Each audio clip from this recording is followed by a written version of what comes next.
I remember my very first visit with my regional director, Mark Guzik at Pacific Sunway. I wasn't even a full-fledged DM yet. I was on assignment trying to earn it. It was a job between Arizona and Washington. Both of them were open. And I wanted the Arizona one because it was the bigger volume one. And I ended up wanting it because the people there were fantastic. One of the best teams I've ever been a part of. And that very first visit, we walked in. I remember it was Fiesta Mall. Tracy Henderson was the general manager at the time, I believe. And walked right by, went into the back room, put my bag down, and I walked back out after I'd taken a couple sips of my coffee. And Mark Guzik is out there on the sales floor at the cash register with his bag behind the register.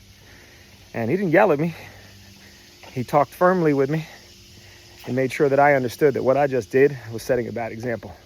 And that the first thing I do when I walk into a store is not immediately go to the back room, put my bag down, take sips of coffee, and then come out and engage the team. And I will tell you, from that point forward, and people will tell you that worked for me back then, that bag of mine went behind the register, and it stayed behind the register for a few hours. I did not go to that back room. I'd pull my laptop out, I'd take out a folding cart, I'd put the laptop on the folding cart, and I would do my administrative work on the floor while I was observing, engaging, and interacting. Point here is, set examples for people. Don't just tell people what you want them to do. Be the example, have the conversations with them, explaining the example, and create better leaders. Pay it forward. Let's get up and go.